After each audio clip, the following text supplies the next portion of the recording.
Hello dear students, कैसे हैं। मैं Arjun sir Reasi online classes में आपका स्वागत करता हूं।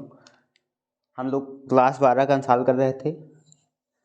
सेट 1 में हम अंसाल का जो 2022 का सेट 1 था, इसके पहले क्वेश्चन नंबर 5 की अंगा तक हम पूरा कर लिए थे। उसमें लॉन्ग क्वेश्चन हैं, उनको हम बीच बीच में वीडियो बना के डाल देंगे। आइए आज हम सेट 2 2022 का 346 GB जो है, इसमें प्रश्न नंबर 1 के का से 3 के घात तक का अंसाल्व करते हैं। तो चलिए आगे इसमें हम लोग पहले का है, का से लेकर 1 के का से 3 के घात तक करेंगे। इसमें आपके पास अंसाल्व होगा, उसमें क्वेश्चन देखिएगा। क्वेश्चन इससे हम लिखेंगे नहीं लेकिन रिपीट करेंगे। तो इसमें देखिए पहला क्वेश्चन है, अर्धचालक में संयोजकता बैंड एवं चालन बैंड के बीच ऊर्जा अंतराल लगभग होता है। क्वेश्चन क्या है, अर्धचालक में संयोजकता बैंड एवं चालन बैंड के बीच ऊर्जा अंतराल लगभग होता है। इसमें देखिए ऑप्शन दे रखे हैं हम लोगों को, 5 electron volt, 1 electron volt, 3 electron volt, 5 electron volt, 1 electron volt, 15 electron volt और चौथा जो ऑप्शन दिया है 0। तो देखिए इसमें पूछा अर्धचालक में संयोजकता बैंड, जिसे संयोजी बैंड भी कहते हैं, एवं चालन बैंड के बीच ऊर्जा अंतराल लगभग होता है। ऊर्जा अंतराल को हम निश्चित ऊर्जा अंतराल भी कहते हैं। तो इसमें देखिए चारों ऑप्शन में से आपका दूसरा ऑप्शन सही है। इसमें से 1 इलेक्ट्रॉन वोल्ट, अब क्यों सही है ये समझिए, क्योंकि जो अर्धचालक होते हैं उनमें जो ऊर्जा अंतराल होता है चालन और संयोजी बैंड के बीच में, या निश्चित ऊर्जा अंतराल होता है, वो 3 इलेक्ट्रॉन वोल्ट से कम होता है। कितने? 3 इलेक्ट्रॉन से वोल्ट से कम होता है क्या ऊर्जा अंतराल, या इसी को निषिद्ध ऊर्जा बैंड, निषिद्ध ऊर्जा बैंड कहते हैं। ठीक, तो संयोजकता बैंड तथा चालन बैंड के बीच में जो ऊर्जा अंतराल होता है चालकों में कितना होता है? 3 इलेक्ट्रॉन वोल्ट से कम होता है। इसमें देखिए चारों ऑप्शन है, 5 इलेक्ट्रॉन वोल्ट और 1, 15, 0। ठीक, इसमें से जो ऑप्शन होगा 1 इलेक्ट्रॉन वोल्ट, ठीक, 0 होगा नहीं। तो इसमें से क्या 15 और 5 3 से अधिक है, इसलिए कितना सही है? इसमें 1 इलेक्ट्रॉन वोल्ट इसमें सही होगा। तो ये क्वेश्चन आपको ध्यान रखना, कभी कोई पूछ लेता है कि अर्धचालकों में चालन बैंड तथा वो संयोजी बैंड के बीच ऊर्जा अंतराल कितना होता है, तो 3 इलेक्ट्रॉन वोल्ट से कम होता है। ठीक, चलिए एक के खा में आते हैं। हाइड्रोजन परमाणु की दो उत्तरोत्तर कक्षाओं के बीच, एक का जो खा है प्रश्न संख्या 1 का खा, देखिए हाइड्रोजन परमाणु की दो उत्तरोत्तर कक्षाओं में इलेक्ट्रॉनों के कोणीय संवेग में अंतर होता है। ठीक, कोणीय संवेग में अंतर पूछा है दो उत्तरोत्तर कक्षाओं के बीच में। जैसे मान लीजिए कोई परमाणु है, ये पहली कक्षा, ये दूसरी कक्षा, ये तीसरी कक्षा, 1 2 3, तो उत्तरोत्तर कक्षाओं मतलब एक कक्षा, जैसे पहली कक्षा तो इसके जस्ट बाद वाली कक्षा, ये दोनों क्या होंगी? उत्तरोत्तर कक्षा होंगी।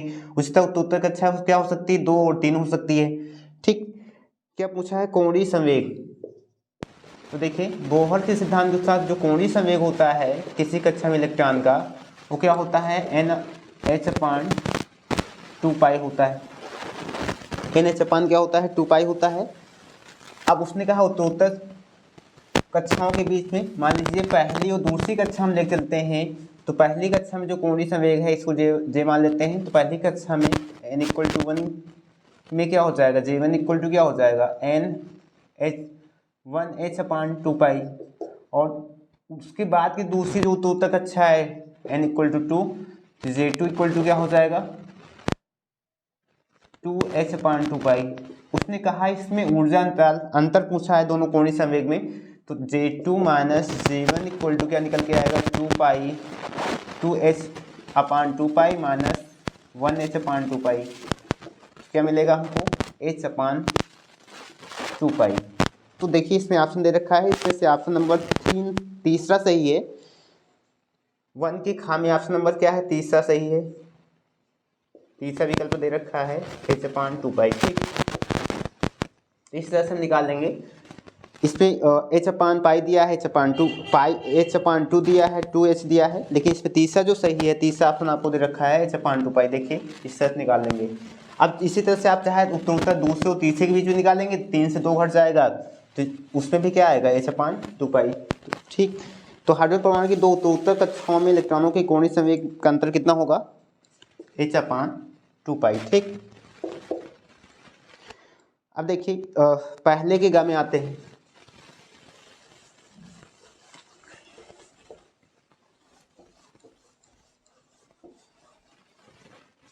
क्वेश्चन नंबर देखिए 1 का गा है।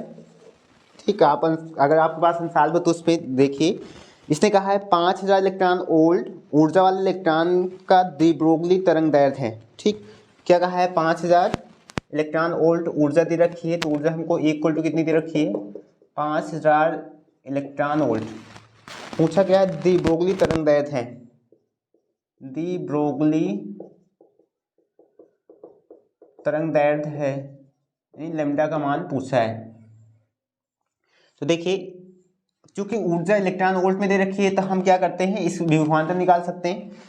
विभवांतर निकालेंगे, इसमें देखिए ऑप्शन अगर हम बात करेंगे तो ऑप्शन की, तो ऑप्शन देखिए इसमें 50 एंगस्ट्रॉम दे रखा है आपको। दूसरा ऑप्शन दिया है 0.380 एंगस्ट्रॉम। तीसरा ऑप्शन हमको दे रखा है 0.173 एंगस्ट्रॉम। चौथा ऑप्शन दे रखा है हमको 1.03 एंगस्ट्रॉम। तो देखिए न्यूमेरिकल टाइप क्वेश्चन हम ऐसे नहीं बता सकते, या तो रटा हो तो कोई न्यूमेरिकल इशू रटा नहीं होता है। हम देखिए निकाल लेते हैं। चूंकि हमको ऊर्जा दे रखी है, ऊर्जा कितनी 5000 इलेक्ट्रॉन वोल्ट है, तो विभवांतर निकल जाएगा इससे। इलेक्ट्रॉन वोल्ट हो रहा है, उसका विभवांतर कितने हो जाएगा, इलेक्ट्रॉन वोल्ट में दिया है, इससे विभवांतर कितना हो जाएगा 5000 वोल्ट। और विभवांतर 5000 वोल्ट, तो de Broglie तरंग दैर्ध्य के लिए हम विभवांतर के पद में तरंग दैर्ध्य का फार्मूला पढ़े थे, लैम्डा को बाद हम लोग 2/7 रूट में क्या है, कैपिटल V। ये जब de Broglie तरंग दैर्ध्य के लिए जब कोई इलेक्ट्रॉन त्वरित हो कैपिटल V विभवांतर से, तो लैम्डा इक्वल टू कितना होता है, बाद हम लोग 2/7 रूट कैपिटल V, और ये एंगस्ट्रॉम इसका में फार्मूला होता है। अब देखिए इस पर रख देते हैं आसानी से, हमको P का मान कितना पता चल गया 5000 वोल्ट। लैम्डा इक्वल टू कितना हो जाएगा, बाद हम लोग 2/7 रूट में कितना 5000। इसमें देखिए इसको अगर हम बाहर करते हैं तो ये बाद हम लोग 2/7 यानी 100 बाहर आ जाएगा, तो 100 बाहर आएगा यानी 10 बाहर आएगा, रूट में 50। बाद हम लोग 2/7 हैं हमारे पास। ठीक, रूट 50 7 49 लगभग 7 हम लोग कुछ आएगा। ये बाद हम 2 2 5 1 पूरे 7 हम लोग 0, अगर इसको भाग करेंगे 2/7 हम लोग 0.7 के आसपास आएगा। ठीक, अब देखिए 10 को हटा दें, 10 हम लोग हटा देंगे इधर से और गुणा कर देंगे, तो ये हो जाएगा, हम लोग बाद इसमें 2 अंक है, इसमें 2 अंक है, तो ये 12 27 और ये 707, फिर 10 से गुणा हो जाएगा, तो 7070। ठीक, भाग कर देते हैं इसको।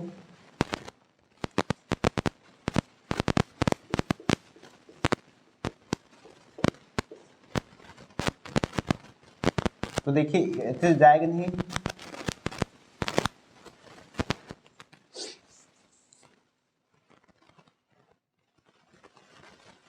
एक हम तो बढ़ाते तो एक 0 बढ़ जाएगा, फिर भी नहीं जाएगा क्योंकि यहाँ 12000 है, 7 दूनी 14 होता है, एक बार जाएगा। ठीक, इसको भाग करेंगे तो 7 0 7 0 0, यहाँ 2, यहाँ 5 आ जाएगा। फिर देखिए 7, यहाँ 7 है, यहाँ पास कितना है, अगर इधर से हटाते हैं 2, इधर से 3 अंक, तो यहाँ 52 है, 7 7 49 होता है, लगभग 7 बार जाएगा। ठीक, अब हम अगर थोड़ा सा अब देखिए ऑप्शन मिलाएं, क्योंकि और आगे भाग हम कर सकते हैं, लेकिन फिर भी तो देखिए 1 से शुरू होने वाला है इसमें, या तो ये है या तो ये है, ये दोनों तो ऐसे भी कट गया, तो कितना आएगा देखिए इसमें, लेकिन 1.0 आ रहा है, इसमें 0.17, तो 0.17, उसके आगे क्या है 3। इसका मतलब कौन सा ऑप्शन हमारे पास सही है, इसका जो आंसर आएगा वो कितना आएगा 0.173, विकल्प नंबर 3। ठीक, तीसरा ऑप्शन सही है, 0.17 एंगस्ट्रॉम आएगा। ठीक, इस तरह से इस पे रख के निकाल देंगे। चलिए, de Broglie तरंग दैर्ध्य के लिए विभवांतर, किसी इलेक्ट्रॉन के लिए विभवांतर के पद में ये फार्मूला है, लैम्डा इक्वल टू बाद हम लोग 2/7 upon root capital V angstrom में।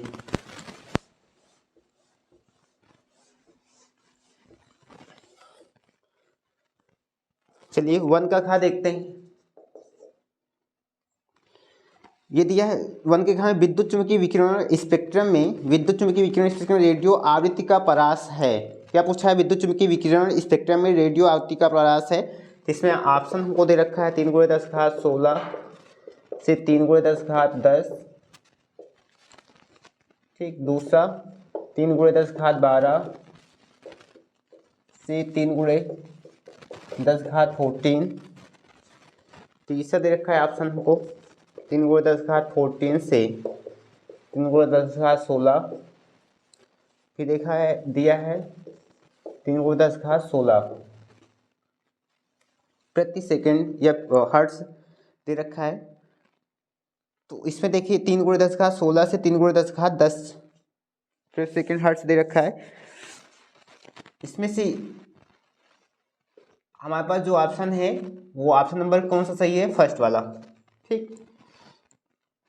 तो देखिए 3 × 10⁻16 इसको आपको लर्न करना पड़ेगा। ये 3 × 10⁻16 से 3 × 10⁻10 तक है।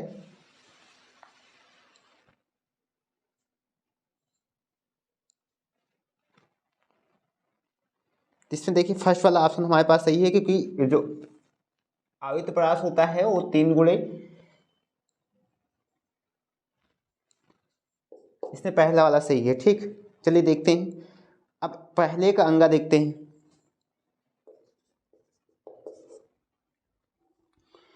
$200 ओम प्रतिरोध तथा 1 हेनरी प्रेरकत्व के श्रेणी संयोजन पर प्रत्यावर्ती वोल्टता V = 10√2 sin 200t लगाई गई है, तो V तथा I के बीच कालांतर होगा।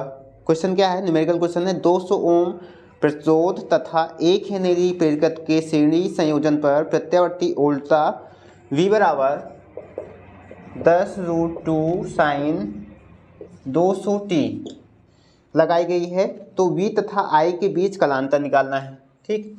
क्या निकालना है? V तथा I के बीच कालांतर। उल्टा हमको दे रखिए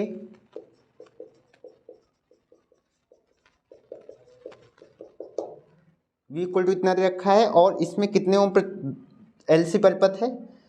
क्योंकि 200 ओम प्रतिरोध और 1 हेनरी प्रेरकत्व का श्रेणी क्रम संयोजन है, तो कौन सा परिपथ है? ओम। R = दिया है 200 ओम, और प्रेरकत्व तो कितना दिया है? प्रेरकत्व को एल से नोट करते हैं 1 हेनरी।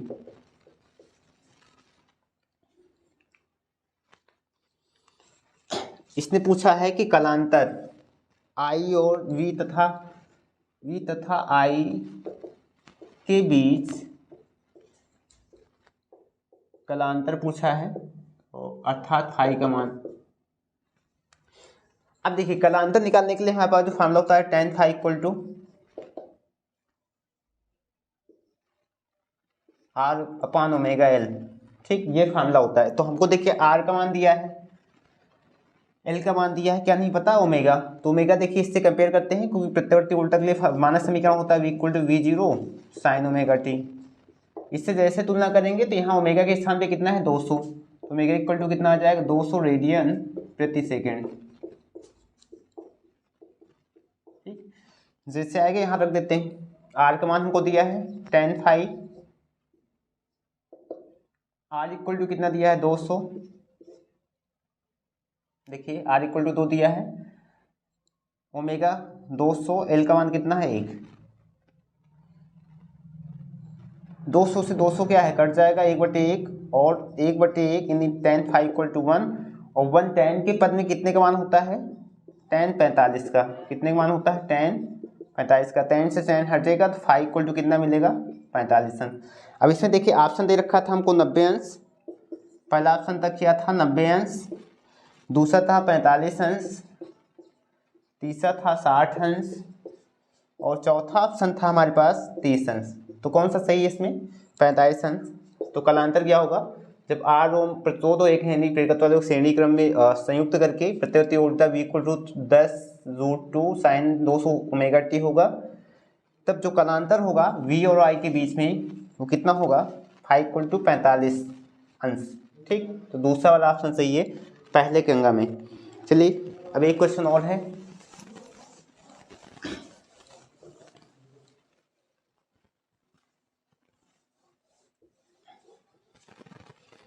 वन का क्या है,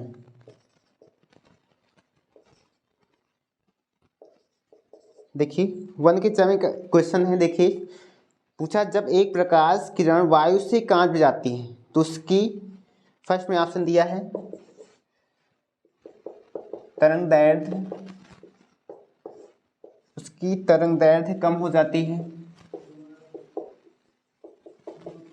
उसकी तरंग दैर्ध्य कम हो जाती है। सेकंड में ऑप्शन दिया है तरंग दैर्ध्य बढ़ जाती है, तरंग दैर्ध्य बढ़ जाती है। थर्ड में ऑप्शन दिया है आवृत्ति बढ़ जाती है, आवृत्ति बढ़ जाती है। और फोर्थ में ऑप्शन दिया है ना तो तरंग दैर्ध्य, ना तो तरंग दैर्ध्य, ना तो तरंग दैर्ध्य तथा ना तो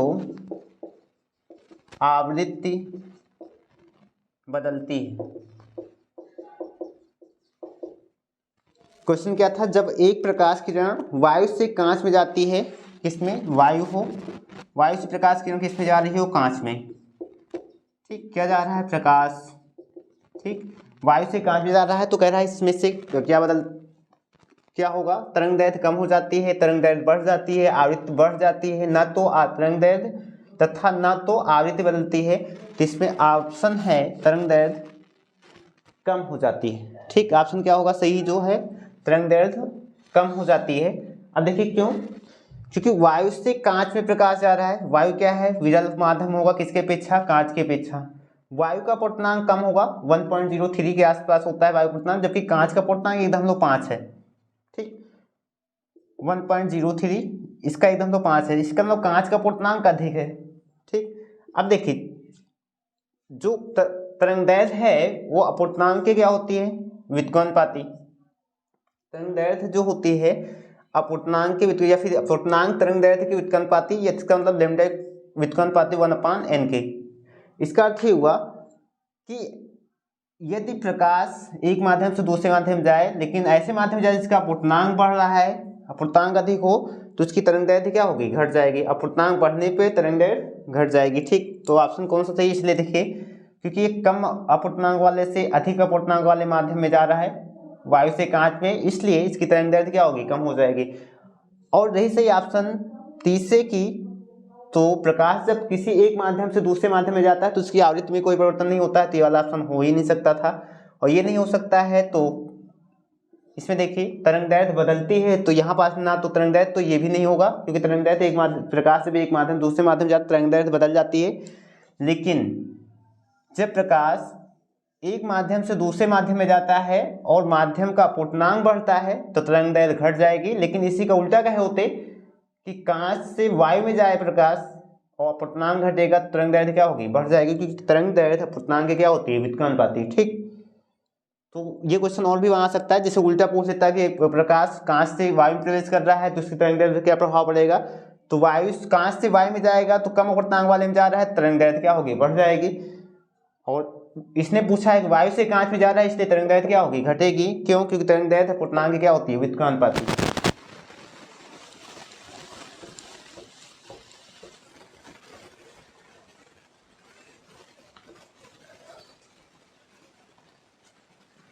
चलिए देखिए प्रश्न, ये तो 1 के 6 पार्ट थे, 6 समाप्त हुए। 2 का क्वेश्चन पूछा है, स्थिर वैद्युतिकी का गॉस का नियम लिखिए। स्थिर वैद्युतिकी का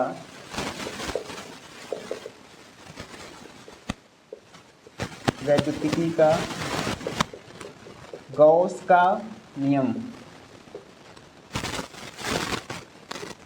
ठीक। तो देखिए ये क्या होता है,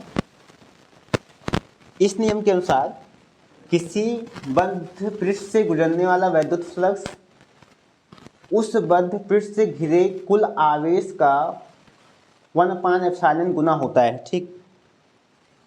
इस नियम के अनुसार किसी बद्ध पृष्ठ से होकर गुजरने वाला वैद्युत फ्लक्स उस बद्ध पृष्ठ से घिरे हुए कुल आवेश का 1/ε0 गुना होता है, ठीक। यदि कोई बंद पृष्ठ हो, इससे गुजरने वाले वैद्युत फ्लक्स की बात करें तो वैद्युत फ्लक्स को कैसे नोट करते हैं, फाई से इस पे इसके द्वारा घिरे कुल आवेश का 1/0 गुना होता है, जहाँ क्यों आवेश है एप्सिलॉन 0 क्या है, निर्वात की विद्युतशीलता है, और फाई क्या है, वैद्युत फ्लक्स है। ठीक, तो ये हो गया 2 का। फिर देखिए 2 के खाम पूछा है कम विभवांतर पर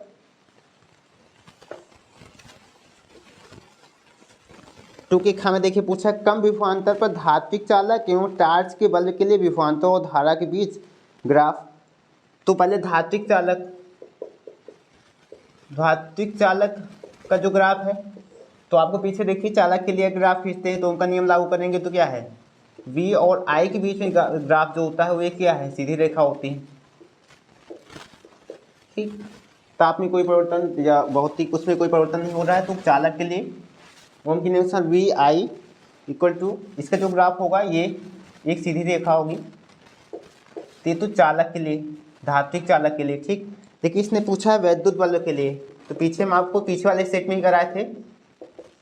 वैद्युत बल्ब के लिए जो ग्राफ होता है वो अनोमी परिपथ का पालन करता है, अनोमी ग्राफ होता है V और I के बीच में, और ये इस तरह से विभवांतर की ओर जैसे जैसे आगे और बढ़ता है वो झुकता है। ठीक, इसके लिए वैद्युत बल्ब के लिए।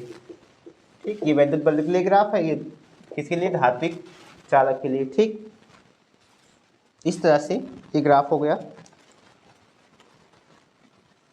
फिर देखिए दूसरे के गा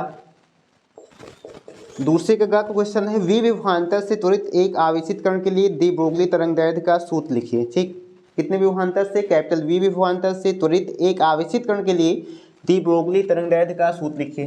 तो देखिए पीछे भी हम डी ब्रोगली तरंगदैर्घ्य का सूत्र लिखे थे, यहाँ पास विभवांतर दिया है, विभवांतर के बाद में लिखना है डी ब्रोगली तरंगदैर्घ्य के लिए सूत्र हम पीछे जो पढ़ाए थे उसी को होता है lambda equal to h/mv v के पद में, लेकिन गति ऊर्जा के पद में आपको हमने पढ़ा है तो v के पद में, जिसको छोड़ते हैं क्योंकि हमको कैपिटल V विभवांतर पद में लिखना है। v वेग है यहाँ पास, गति ऊर्जा के पद में हम लोग क्या पढ़े थे, h/√2m k, ये लेकिन गति ऊर्जा के रूप में था, हमको किसके रूप में चाहिए, विभवांतर के रूप में। तो देखिए विभवांतर के रूप में किसी पदार्थ के लिए लिखेंगे तो जब क्या पूछा है, त्वरित आवेशित कण, कोई भी त्वरित आवेशित कण अगर विभवांतर त्वरित हो रहा है तो k इक्वल टू क्या होता है, QV। यदि उस कण पे आवेश कितना हो, Q हो, तो गति ऊर्जा उसके आवेश और विभवांतर गुणनफल के बराबर होती है। इस तरह से अगर हम यहाँ रखेंगे तो हमारा जो फार्मूला आएगा तरंगदैर्घ्य का वो क्या हो जाएगा, 2m/q कैपिटल V। तो ये नहीं लिखना है, ये तो जब द्रव्यमान और वेग के पद में तरंगदैर्घ्य का फार्मूला है, और ये क्या है, गति ऊर्जा के पद में उसने लिखने के लिए क्या कहा है, विभवांतर के पद में। तो चूंकि लैम्डा इक्वल टू h/√2m के होता है और त्वरित आवेशित कण पर विभवांतर क्या है, v है, आवेश क्यों हो तो k equal to q v होता है। इस तरह फार्मूला क्या हो जाएगा, लैम्डा इक्वल टू h/√2m/qv। तो ये फार्मूला होगा।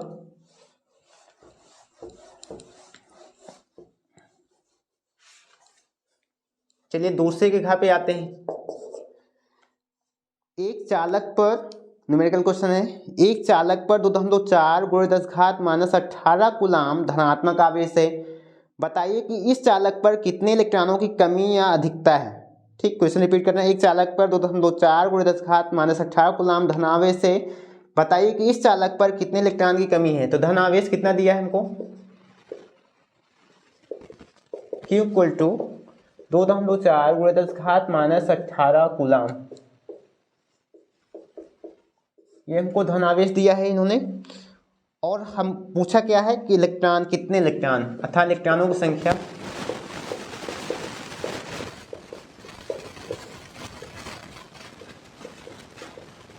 और ये पूछा है कि इसकी अधिकता होगी, कमी होगी। तो चूंकि धन आवेश है तो धन आवेश है तो इलेक्ट्रॉनों क्या होगी, कमी होगी। लिखते हैं Q इक्वल टू, पीछे हम लोग पढ़े थे पहले, जब Q इक्वल टू Ne होता है, जहाँ E एक इलेक्ट्रॉन पे आवेश है तो N इक्वल टू क्या, Q/E से यहाँ रखेंगे। Q का मान 2.4 × 10⁻⁻18 और E का मान 1.6 10⁻⁻, कितना होता है 19 कूलाम। इस तरह से दहम दो से दहम दो हट जाएगा, 24/16, ये ऊपर जाएगा 10 घात -18 इंटू ऊपर जाएगा माइनस क्या हो जाएगा +19। इसको कैंसिल करेंगे, 16 एकम 16, 16 बच्चे 80, ये एकदम तो 5 × 10, यहाँ बचेगा 18, 19 से 18 कट जाएगा 10, कितना आएगा 15 इलेक्ट्रॉन।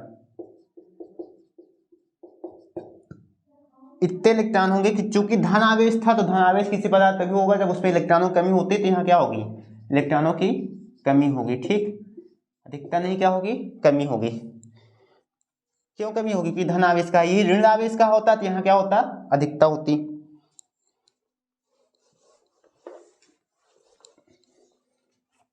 चलिए दूसरे का अंगा देखते हैं।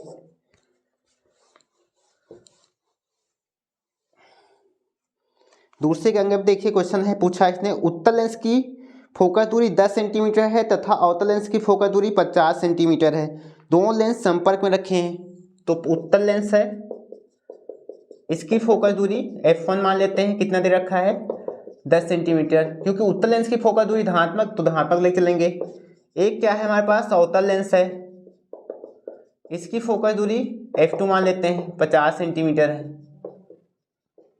चूंकि अवतल लेंस है तो इसकी फोकस दूरी हमेशा ऋणात्मक लेके चलते हैं, ऋणात्मक लेके चलेंगे। कहता है 25 सेंटीमीटर इनको संपर्क में रखते हैं और 25 सेंटीमीटर की दूरी पर रखी वस्तु है, वस्तु के प्रतिबिंब की स्थिति निकालें। संपर्क में रखेंगे तो इनकी संयुक्त फोकस दूरी चाहिए, क्या चाहिए संयुक्त फोकस दूरी। तो कैपिटल F निकालेंगे पहले और फिर इनके सामने हमारे पास देखिए ये जो सवाल है इसमें क्या है, एक उत्तल लेंस है और दूसरा क्या है अवतल लेंस है। ये एक दूसरे के संपर्क में रखें, इसके सामने वस्तु को 25 सेंटीमीटर दूर रख रहे हैं, ये इक्वल टू कितना दिया है 25 सेंटीमीटर। तो पहले इसकी संयुक्त फोकस दूरी निकाल लें और प्रतिबिंब कहाँ बनेगा फिर निकालेंगे। तो 1/f इक्वल टू संयुक्त फोकस दूरी formula 1/f equal 1/f1 plus 1/f2। 1/f1 कितना दिया है हमको 10 प्लस ये कितना -50, ये ऊपर चला जाएगा 10 माइनस 1/50, 50 इधर गुणा करेंगे -10/10 into 50, 1/F equal to 40/10 into 50। 0 0 cancel हो जाएगा, 2 से काटेंगे 2 2 4, यह कितना है 25, 2/25 और इसको पलट देंगे तो F इक्वल टू कितना आ जाएगा 25/2 सेंटीमीटर। तो संयुक्त फोकस दूरी क्या है 25/2 आ गई। अब उसने कहा वस्तु को इसके सामने कितनी दूर पर रखना है, चूंकि U इक्वल टू हमको कितना दिया है -25, वस्तु की दूरी हमेशा U लिखते हैं और इसको माइनस में लेके चलेंगे और निकालना है क्या हमको प्रतिबिंब की स्थिति, प्रतिबिंब की दूरी। तो हमारे लिए जो फार्मूला होता है 1/V minus 1/U equal to 1/F। देखिए हमको निकालना क्या है V का मान, इसको रहने देते हैं इधर, U को उधर ट्रांसफर कर लेते हैं 1/F, तो ये माइनस में इधर जाएगा तो क्या हो जाएगा 1/V।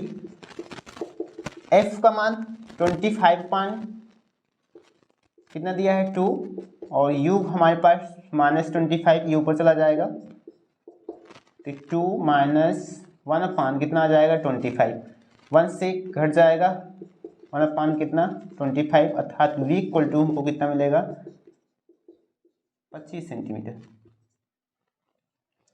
देखिए जैसे कटेगा ये ऊपर जाएगा, यहाँ माइनस से तो 2 से क्या है 1 घट जाएगा और फिर 25 कितना आ जाएगा 25 सेंटीमीटर। अर्थात क्योंकि धनात्मक आ रहा है तो दोनों लेंस के ये संयुक्त लेंस से इसके दूसरी तरफ बनेगा कितनी दूर पर 25 सेंटीमीटर की दूरी पर। ठीक, ये आंसर हो गया।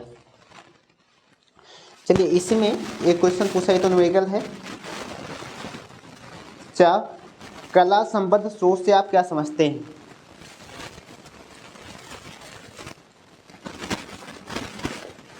दूसरे का 4 क्या पूछा है, कला संबद्ध स्रोत। तो देखिए कला संबद्ध स्रोत क्या है ये समझते हैं। तो ऐसे स्रोत ऐसे स्रोत जिनके बीच कलांतर नियत होता है, जिनके बीच कलांतर नियत होता है उन्हें क्या कहते हैं, कला संबद्ध स्रोत कहते हैं। ठीक है, ऐसे स्रोत जिनके बीच कलांतर नियत होता है उसे कला संबद्ध स्रोत कहते हैं, अर्थात उनके कलाओं में कोई परिवर्तन नहीं होता है, उनकी कलाओं में या कलांतर में कोई परिवर्तन नहीं होता है समय के साथ, उसे हम क्या कहते हैं, कला संबद्ध स्रोत कहते हैं। ठीक, तो एक प्रकार से प्रकाश स्रोत होते हैं। तो ऐसे स्रोत जिनके बीच कलांतर नियत होता है उन्हें हम कला संबद्ध स्रोत कहते हैं, अर्थात समय के साथ इनके कलांतर में कोई परिवर्तन नहीं होता है। ठीक, देखिए कला संबद्ध स्रोत कुछ भी 0, π/2, π/3, π/6 कुछ भी हो सकते हैं, परंतु इनके ये क्या होना चाहिए, नियत होना चाहिए। कला जो संबद्ध स्रोत है वो 0 भी हो सकता है, π/2 हो सकता है, π/3, π/6 और भी कोई मान हो सकते हैं, लेकिन इनके मान में कोई परिवर्तन नहीं होना चाहिए, इनके कलाओं में कलांतर में कोई परिवर्तन नहीं होना चाहिए। ठीक है,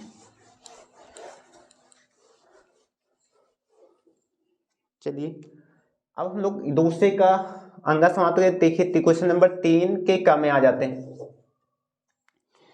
क्वेश्चन नंबर 3 के काम में न्यूमेरिकल क्वेश्चन है, देखिए पढ़ रहे हैं, सुनिए। एक उत्तल लेंस की वक्रता त्रिज्याएं क्रमशः 15 सेंटीमीटर तथा 30 सेंटीमीटर है। 1.65 अपवर्तनांक वाले द्रव में डुबाने पर इसकी फोकस दूरी ज्ञात कीजिए।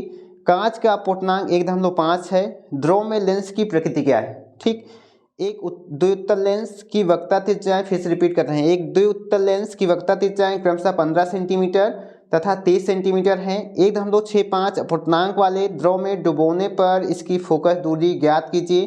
कांच का अपवर्तनांक 1.5 है। द्रव में लेंस की प्रकृति क्या है। ठीक, तो सबसे पहले उसको हम वायु से लेंस, द्विउत्तल लेंस को किस में रखेंगे, द्रव में, तो इसकी फोकस दूरी क्या होगी, और द्रव में रखने के पश्चात उस लेंस की प्रकृति क्या होगी। वायु में है तो द्विउत्तल लेंस है, लेकिन जब हम तो द्रव में रख देंगे तो कौन सा लेंस होगा, अवतल होगा, उत्तल होगा या समतल। ठीक, तो चलिए द्विउत्तल लेंस क्या होता है, देखिए ये द्विउत्तल लेंस है। ठीक, इसमें से एक की फोकस दूरी दे रखी है हमको 15 सेंटीमीटर, तो f1 इक्वल टू कितना दिया है 15, चूंकि इस वक्र पृष्ठ है तो इस प्लस में ही रहेगा। दूसरी फोकस दूरी दे रखी है f2 equal to 30 centimetre, sorry वक्रता त्रिज्या देखिए r1 15 और वक्रता त्रिज्या है इसलिए r से नोट करते हैं, r2 30। अब देखिए ये वक्र पृष्ठ है, इस तरफ इसकी वक्रता त्रिज्या उस साइड में होगी इसलिए प्लस में, और ये इसकी वक्रता त्रिज्या इधर दबा हुआ है तो इस साइड में। इस साइड में अगर वस्तु इधर रख रहे हैं तो वस्तु तरफ है इसलिए क्या है माइनस में लेके चलेंगे। तो r1 हमको दिया है 15 सेंटीमीटर द्विउत्तल लेंस की, और r2 कितना दिया है -30 सेंटीमीटर। और द्रव का अपवर्तनांक दिया है जिसको हम जिसमें इसको डुबोना है, द्रव का अपवर्तनांक वायु के सापेक्ष, तो ANL मान लेते हैं, L था लिक्विड 1.65। और कांच का लेंस के पदार्थ का अपवर्तनांक दिया है, कांच का अपवर्तनांक ANG इक्वल टू 1.5। चलिए फोकस दूरी, द्रव में फोकस दूरी पूछी इसने,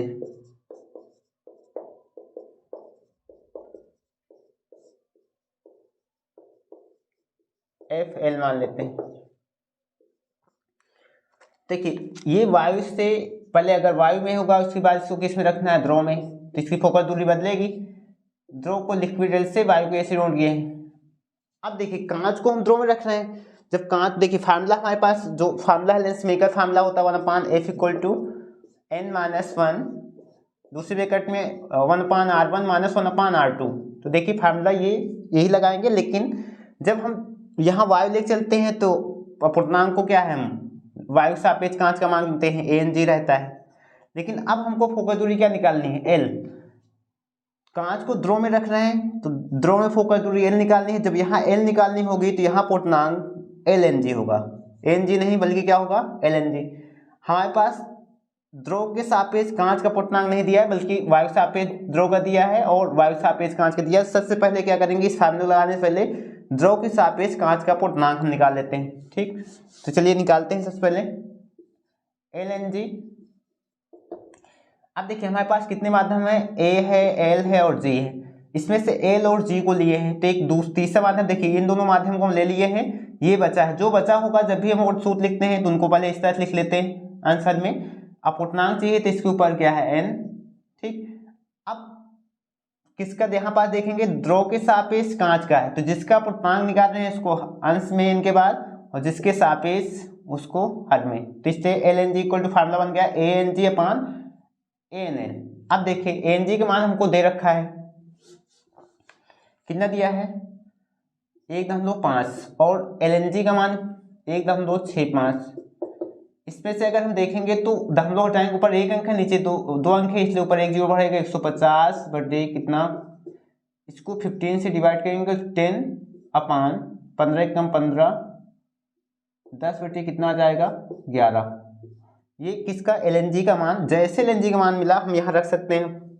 ठीक, तो देखिए 1/FL तो निकालना है, LNG का मान हमको क्या मिला 10 बटे 11 माइनस 1, 1/R1, R1 हमको कितना दे रखा है 15 माइनस 1/R2 कितना दे रखा है 30। चलिए यहाँ रख देते हैं 1/FL इक्वल टू, इधर जाएगा 10 माइनस 11 बटे 11, यहाँ 30, तो यहाँ माइनस 30 दिया है तो ये माइनस माइनस क्या हो जाएगा प्लस, इसका गुणा इधर प्लस 15 गुणे कितना हो जाएगा 30। 1/FL देखिए यहाँ घटाएंगे माइनस 1 बटे 11 गुणे 15 और 30 कितना हो जाएगा 45 अपान 15 इंटू 30, 15 3 45, 3 कम 3, 10 और 11 गुणा करेंगे तो हमको मिल जाएगा 1/FL इक्वल टू 1 बटे माइनस 110। इस तरह से हमको जो फोकस दूरी मिली FL इक्वल टू पलटेंगे तो माइनस 110 सेंटीमीटर। तो एक आंसर तो ये हो गया। ध्रुव की फोकस दूरी कितनी आ गई, ध्रुव में जब लेंस को रखेंगे तो माइनस 110 सेंटीमीटर फोकस दूरी होगी ध्रुव में। अब चूंकि फोकस दूरी ऋणात्मक आ रही है तो फोकस दूरी ऋणात्मक किस लेंस की होती है, अवतल लेंस की। तो जिसने पूछा है ध्रुव में प्रकृति, क्या पूछा है ध्रुव में प्रकृति, तो ध्रुव में प्रकृति क्या होगी इसकी, अवतल लेंस होगा। ये किसके जैसे व्यवहार करेगा, अवतल लेंस की तरह। ठीक, वायु में है तो किसके जैसे व्यवहार कर रहा है, द्विउत्तल लेंस। ठीक, इस तरह से ये हो गया। ठीक, दूसरे का चलिए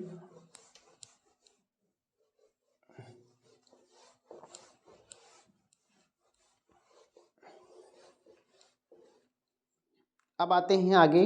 अगला क्वेश्चन हमारा तीसरे का क्या है, परमाणु के बोहर मॉडल के अपग्रहित लिखिए। परमाणु के बोहर मॉडल के अपग्रहित तीसरे का क्वेश्चन है। परमाणु के बोहर मॉडल के अभिग्रहित। देखिए पीछे वाले सेट में भी परमाणु का बोहर मॉडल का परिकल्पनाएं थे, उसी को हम क्या बोलते हैं, परमाणु के बोहर मॉडल के अपग्रहित या फिर परिकल्पनाएं। ठीक, दोनों, चाहे वो परिकल्पना पूछे या फिर अपग्रहित, लिखना वही है। तो इस परमाणु का बोहर जो मॉडल था वो कितने अपग्रहित दिया था, 3। परमाणु जो बोहर ने कितने अपग्रहित दिए थे, 3।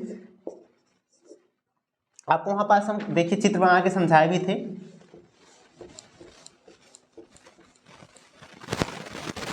देखिए परमाणु का जो बोहर मॉडल था ये क्या है, नाभिक है। इसकी चारों तरफ क्या है, निश्चित ऊर्जा स्तर की क्या होती है, कक्षकें होती हैं, जिसमें परमाणु क्या करते हैं, परिक्रमा करते हैं। ये निश्चित ऊर्जा स्तर की क्या है, कक्षकें हैं या कक्षाएं हैं, जिसमें परमाणु क्या करते, इलेक्ट्रॉन क्या करते हैं, सॉरी इलेक्ट्रॉन परिक्रमा करते हैं। ठीक, ये क्या है, नाभिक है। तो देखिए इससे समझते हैं। बोहर की पहली अपग्रेड थी क्या थी? परमाणु कुछ निश्चित ऊर्जा स्तर की कक्षाओं में ही परमाणु की कुछ निश्चित ऊर्जा स्तर की कक्षाओं में ही इलेक्ट्रॉन परिक्रमा करते हैं, जिसमें इलेक्ट्रॉनों का कोणीय संवेग h/2 पाई का पूर्णांक गुणज होता है। ठीक, परमाणु कुछ निश्चित ऊर्जा स्तर की कक्षाओं में ही परमाणु की कुछ निश्चित ऊर्जा स्तर की कक्षाओं में ही इलेक्ट्रॉन परिक्रमा करते हैं, जिसमें इलेक्ट्रॉनों का कोणीय संवेग h/2 पाई का पूर्णांक गुणज होता है। ठीक, ये पहली अपग्रेड थी। तो कोणीय संवेग mvr, यदि उनका द्रव्यमान m, वेग v, त्रिज्या r है कक्षा की, तो कोणीय संवेग इक्वल टू nh/2 पाई। ठीक, जहां n का मान क्या है 1 2 3 4, ये क्या है मुख्य क्वांटम संख्या कहलाती है, फिर कक्ष संख्या होगी n equal to 1, n equal to क्या 2, n इक्वल टू क्या 3। पहले अपग्रेड हो गई। दूसरी उन्होंने कहा था परमाणु जब निश्चित ऊर्जा स्तर की कक्षाओं में अर्थात स्थायी कक्षाओं में परिक्रमा करते हैं तो विद्युत चुंबकीय तरंगों के रूप में ऊर्जा का उत्सर्जन नहीं करते हैं, अर्थात उनके पास अभिकेंद्र त्वरण होता है जो उनको वृत्ताकार कक्षा में गति करने के लिए क्या है प्रेरित करता है, वृत्तीय गति करने के लिए प्रेरित करता है। ठीक, परमाणु निश्चित ऊर्जा स्तर की कक्षाओं में जब परिक्रमा करते हैं तो विद्युत चुंबकीय तरंगों के रूप में ऊर्जा का उत्सर्जन नहीं करते, अर्थात उनके पास क्या होता है वृत्तीय गति करने के लिए अभिकेंद्र त्वरण होता है। ठीक, तो दूसरा अपग्रेड था। तीसरा उन्होंने कहा था कि यदि परमाणु को किसी तरह से बाहर से ऊर्जा मिल जाए तो जो इलेक्ट्रॉन होते हैं अपनी स्थायी कक्षाओं या अपनी मूल कक्षाओं को छोड़कर ऊपर वाली कक्षा में चले जाते हैं।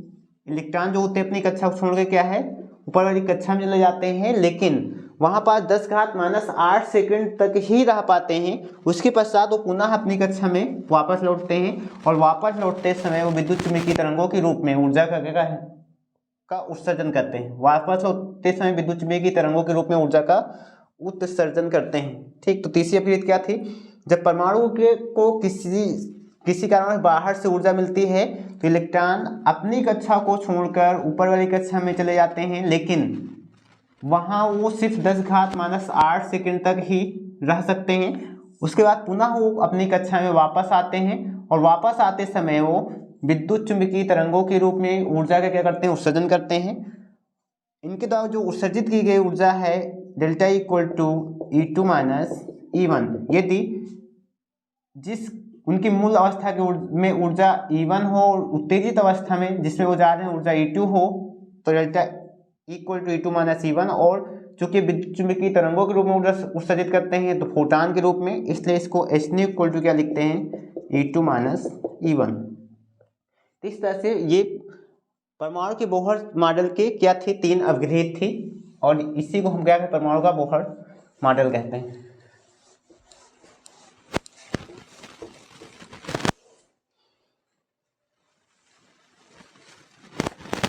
तीसरे ग्राफ देखिए। तीसरे ग्राफ पूछा है विद्युत चुंबकीय तरंगे क्या होती हैं, इनके संचरण आरेख खींचकर विद्युत क्षेत्र तथा चुंबकीय क्षेत्र अवयव दिखाइए। फिर क्वेश्चन रिपीट कर रहे हैं। तीसरे ग्राफ विद्युत चुंबकीय तरंगे क्या होती है, इनके संचरण आरेख खींचकर विद्युत क्षेत्र तथा चुंबकीय क्षेत्र अवयव दिखाइए। ठीक, तो पीछे वाले में देखिए, पीछे वाले में विद्युत चुंबकीय तरंगों के गुण पूछा था तो आपको बताए थे हम, आरेख पीछे वाले सेट में हम खींचे थे। अब इसने पूछा विद्युत चुंबकीय तरंगे क्या हैं। ठीक, तो देखिए ब्रिटिश भौतिकविद थे, कौन? ब्रिटिश। क्वेश्चन क्या है? विद्युत चुंबकीय तरंगे। तो देखिए ये क्या है, तो कौन थे? ब्रिटिश वैज्ञानिक मैक्सवेल।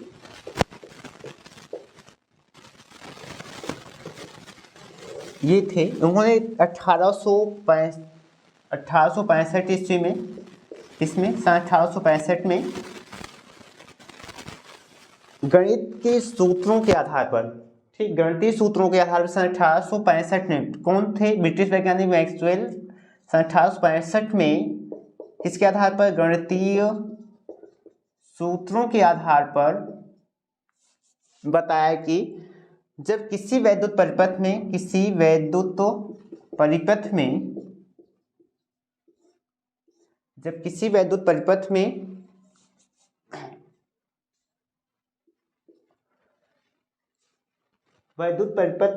वैद्युत धारा बहुत अधिक उच्च आवृत्ति से बदलती है। ठीक, जब किसी वैद्युत परिपथ में, कोई वैद्युत परिपथ होगा बैटरी से ऐसे जुड़ा हुआ, कोई इस तरह से वैद्युत परिपथ है, कुछ भी इसमें बल्ब या कुछ भी लगा हो, तो उन्होंने क्या कहा था? ब्रिटिश वैज्ञानिक मैक्सवेल ने सन 1865 में गणितीय सूत्रों के आधार पर बताया कि जब किसी वैद्युत परिपथ में वैद्युत धारा क्या है? वैद्युत धारा बहुत ही उच्च आवृत्ति से बदलती है, तो उस वैद्युत परिपथ में विद्युत चुंबकीय तरंगों के रूप में ऊर्जा चारों दिशाओं में क्या है? प्रसारित होती है। ठीक, विद्युत चुंबकीय तरंगों के रूप में, या उस वैद्युत परिपथ में तरंग जो है, तरंगें जो होती हैं, तरंग ऊर्जा जो होती है वो चारों दिशाओं में क्या होती है? प्रसारित होती हैं, अर्थात फैलती हैं या बाहर निकलती हैं। इन तरंगों को क्या कहा उन्होंने? विद्युत चुंबकीय तरंगे कहा। ठीक, फिर से एक बार रिपीट कर रहे हैं। ब्रिटिश वैज्ञानिक मैक्सवेल ने सन 1865 ईस्वी में गणितीय सूत्रों के आधार पर बताया कि जब किसी वैद्युत परिपथ में वैद्युत धारा को बहुत अधिक उच्च आवृत्ति से बदलते हैं, तो उस वैद्युत परिपथ से ऊर्जा तरंगों के रूप में चारों दिशाओं में प्रसारित होती है या बाहर निकलती है। इन तरंगों को ही वैद्युत चुंबकीय तरंगे कहते हैं। ठीक, तो ये हो गया वैद्युत चुंबकीय तरंगे। अब देखिए इसका आरेख खींचना है और चुंबकीय क्षेत्र B और वैद्युत क्षेत्र E में उसकी डायरेक्शन दिखानी है। तो ये क्या है? देखिए, ये x एक्सिस, ये क्या है? y एक्सिस, ये क्या है? z एक्सिस, ये क्या है? मूल बिंदु। तीनों अक्षें एक दूसरे के लंबवत होती है। z एक्सिस जो नीचे की ओर है, आपको हमने बताया था कि ये बोर्ड तल के सामने की ओर होगा, इस तरह से लंबवत। ठीक, ये क्योंकि स्पेस पे हम नहीं खींच सकते हैं इसलिए इसको नीचे दिखाया जाता है। अगर x अक्ष क्या है? इसके संचरण की दिशा को प्रदर्शित करेगी।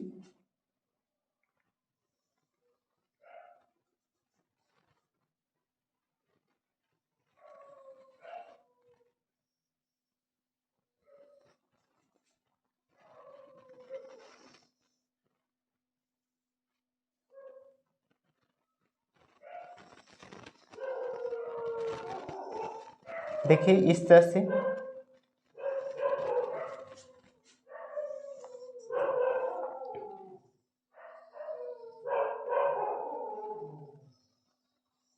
ये आगे की ओर बढ़ती जाती हैं। एक्स अक्ष क्या दिखाएगी? इसके संचरण की दिशा, संचरण अर्थात इससे गति करने की दिशा, तो ये आगे की ओर बढ़ेगी। ये वाई अक्ष है, इस पे वैद्युत क्षेत्र ई वेक्टर को दिखाते हैं। ये वैद्युत क्षेत्र की दिशा को प्रदर्शित करेगा। ये जेड अक्ष क्या है? चुंबकीय क्षेत्र बी वेक्टर की दिशा को प्रदर्शित करेगा। इसके चुंबकीय क्षेत्र इस तरह से खींचेंगे। अब देखिए, मान लेते हैं पहला ये वैद्युत क्षेत्र को दिखाता है, तो वैद्युत क्षेत्र की दिशा क्या है? तो जो कण तरंगों कंपन होंगे वो वाई अक्ष के अनुदिश होंगे, इस तरह से ऊपर की ओर। और अगर ये वैद्युत क्षेत्र को दिखाएगा तो जेड क्या है? चुंबकीय क्षेत्र को, तो इसमें कंपन क्या है? जेड अक्ष की दिशा में, तो इस तरह से। फिर ये चूंकि लगातार बदलते रहते हैं, तो इस बार ये चुंबकीय क्षेत्र, ये क्या होगा? चुंबकीय क्षेत्र हो जाएगा। इस पे कंपन की दिशा जेड अक्ष के अनुदिश इसके समांतर खींचेंगे। ये वैद्युत क्षेत्र को तो वाई अक्ष के अनुदिश इसके समांतर। फिर ये वैद्युत क्षेत्र ऊपर क्या जाएगा? फिर वैद्युत क्षेत्र तो ये अल्टरनेट ए के बाद क्या है, वैद्युत क्षेत्र और चुंबकीय क्षेत्र की दिशा में ये कंपन कर रहते हैं, ये ई फिर बी, इस तरह से बढ़ता जाता है। ठीक, तो ये हुआ वैद्युत चुंबकीय तरंगों का संचरण आरेख। ये क्या है, विद्युत चुंबकीय तरंगों का संचरण आरेख। ठीक, इसमें क्या है, विद्युत चुंबकीय तरंगों में वैद्युत क्षेत्र, चुंबकीय क्षेत्र और इसके संचरण की दिशा तीनों क्या है, एक दूसरे के लंबवत होते हैं 90 डिग्री कोण पे। ठीक, चलिए अब हम तीसरे के घा पे आते हैं, जो लास्ट क्वेश्चन है आज के वीडियो का। इससे पूछा है, देखिए एक न्यूमेरिकल क्वेश्चन है, इस तरह से एग्जाम में पूछा भी जाता है कई बार।